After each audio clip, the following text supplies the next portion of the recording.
use issue, which is a huge problem in the city and certainly in our area, Sarasota and Manatee County. Yeah, I agree. I mean, this is an issue that touches our campaign a little bit personally, and I won't go into any of those details, but it is something that is forefront to what we have been talking about.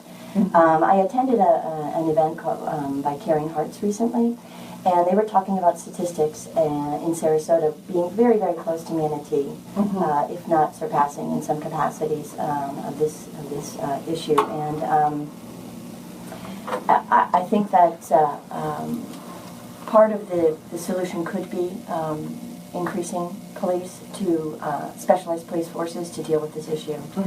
I also think that it's much more of a regional issue, that we need to work with the county, with Manatee County, with our whole region in tackling this kind of an issue. And perhaps we can start talking about solutions where once people are treated a handful of times with fentanyl, or Narcan. Yeah. Fentanyl is what I'm sorry. I mean laced with. Yes, yeah, it's okay. Narcan. That we actually take some efforts, perhaps, to take them from the emergency room or the hospital to a treatment facility. I know there's something in place now, but it's very short term and not very effective.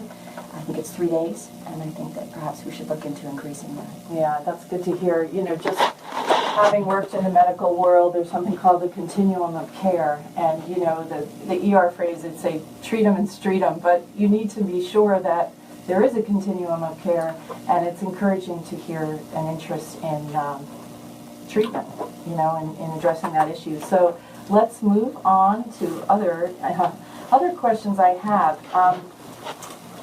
So Sarasota County, or excuse me, the city, the elected mayor issue, since 1996, this issue has come up about 4 or 5 times. Voters have voted it down 3 times since 1996. The last effort in 2014, those who wanted an elected mayor, they went to the city commission and asked the city commission to put it directly on the ballot. The city commission refused, and what they did was directed those folks to do what the other side, gather signatures, and they failed to gather enough signatures to get it on the ballot. So my question, I'm curious about your thoughts about an elected mayor. Do you favor an elected mayor?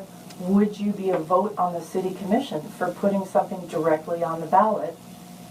Or do you think this has been, you know, the voters have spoken and we should move on? So, Hagen, how about you go first? Sure. You know, my answer is actually pretty simple and short. If I'm lucky enough to be elected, I'll let you know, because I believe that I can get some things done in our current form of government. I'll say 2 things. I believe that I can get some things done in our current form of government. I don't have any animosity or anything towards that form of government, but I want to see how this one works from the outside, because it has been pretty dysfunctional in the past. And the sad thing about that question, Kathy, is that when you start talking about changing the form of government, you start talking about elected mayor, you start talking about you know, changing the core fundamental form of government, what you're really saying is that we're not even talking about issues anymore, because people don't think we can get anything done. People don't think that we can actually address issues. We need to go deeper than that. We need to go into more of a core change. And I think that's very sad. Personally, I want to see if I'm lucky enough to be elected, if we can get some things done, if we can move the city forward, if we can make changes that I think the vast majority of voters want to see us make.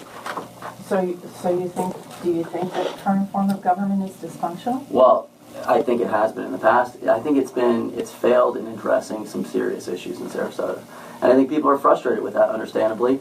And I think that's the root of this question. I think that's the cause of this discussion, is when, you know, people don't feel that the current commission, the way it's formed, can get something done. They start talking about changing it, and that's, okay. You know. Well, all right, so I'm going to move to you, Jen, because to Hagen's answer, this does keep coming up, and there's a core group of people who certainly keep pushing for an elected mayor. But it also keeps getting voted down, and I'm curious to know what your take is on an elected mayor. Well, I'm against an elected mayor form of government for the city of Sarasota. The most successful municipalities of our size around the country are this manager-commission form of government. It allows for discussion, it allows for broad representation, it allows for coalition building in the sunshine and at the table. And I think that all of those things are very important.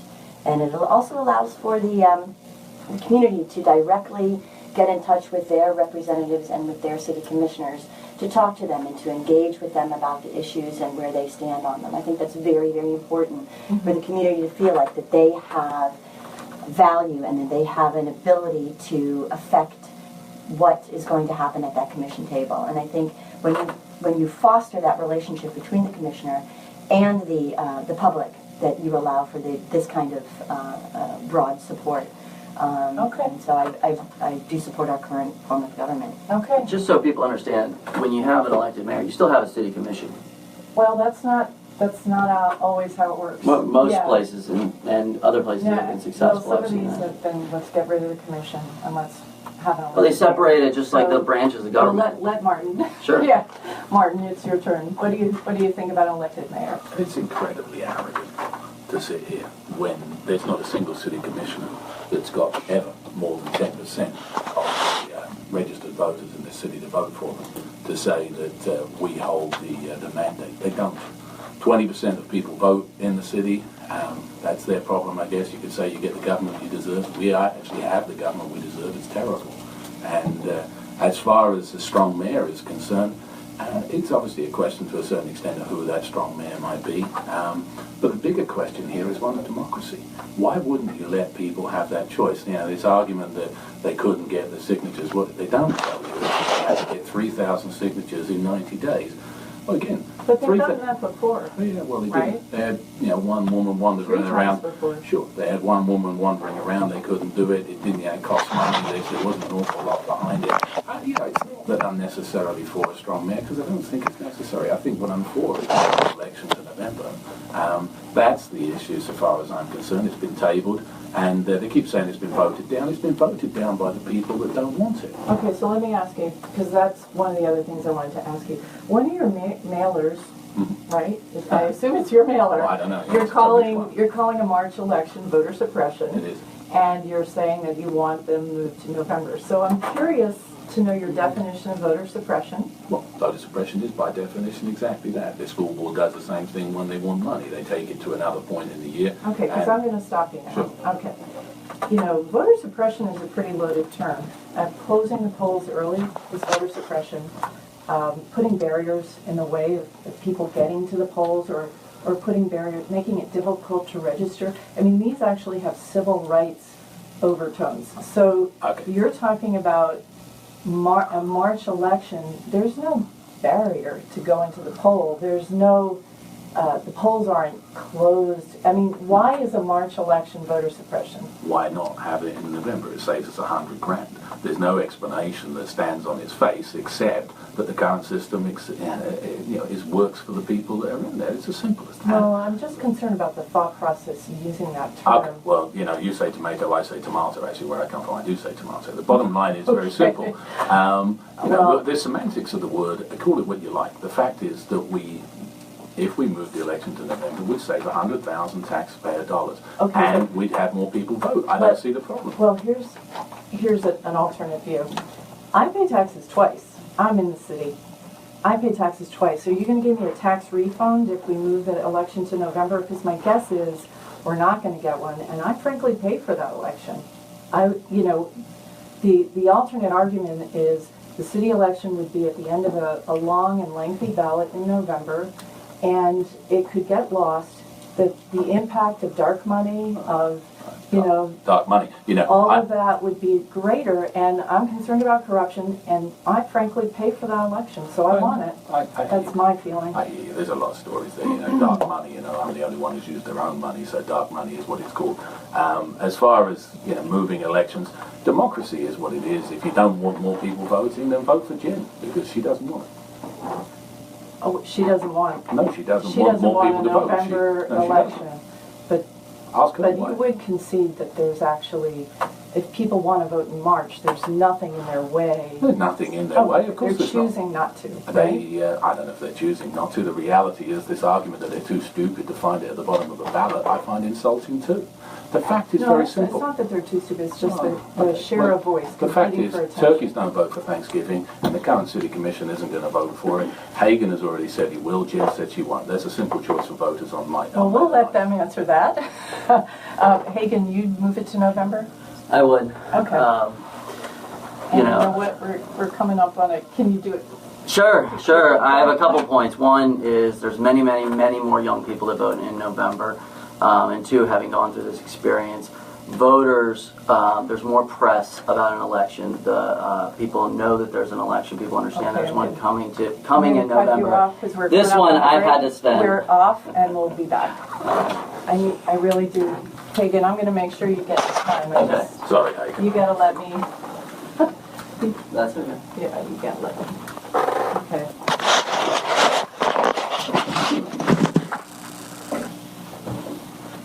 You should cut me off on now. Too rabid. It gets That one gets my go.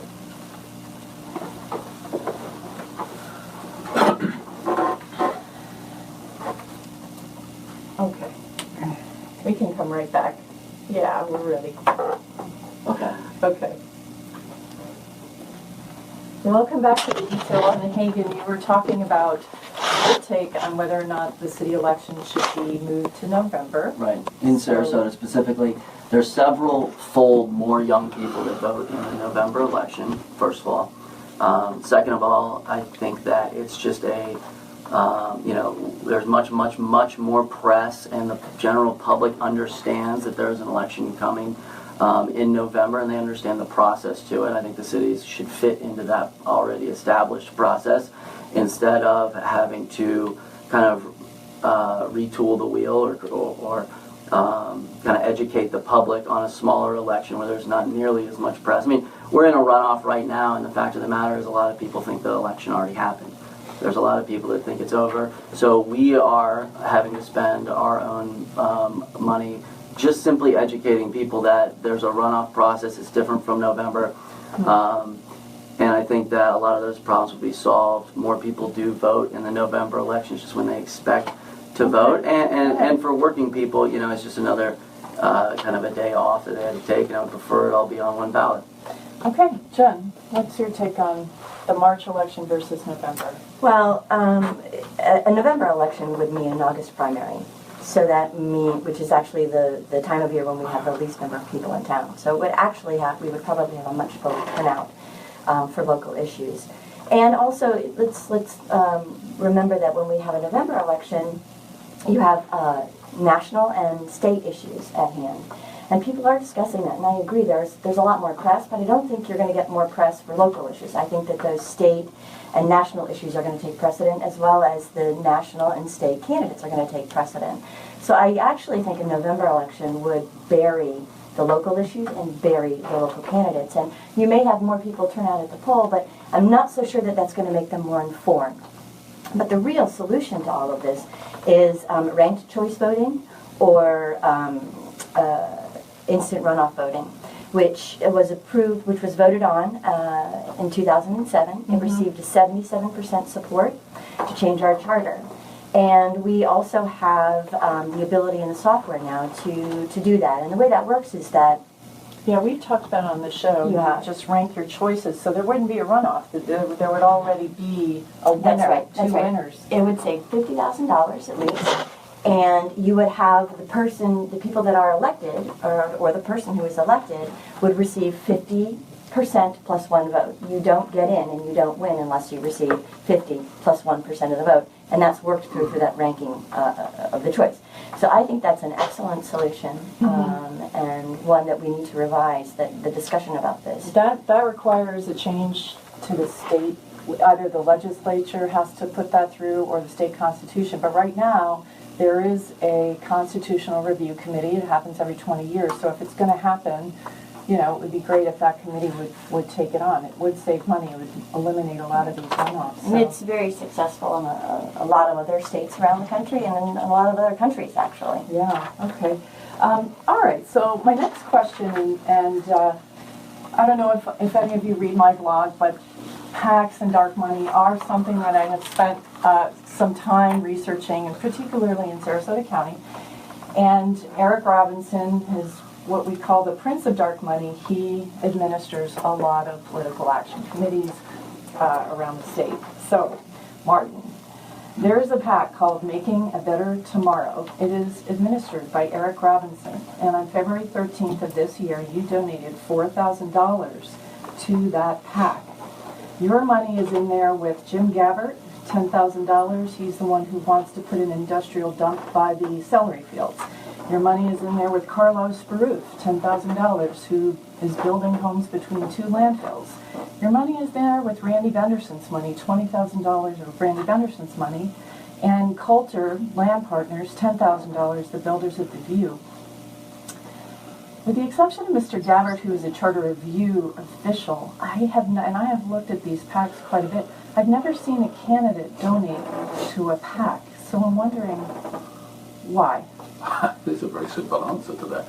I didn't want to take the money out of my campaign and give it to the Republican Party directly.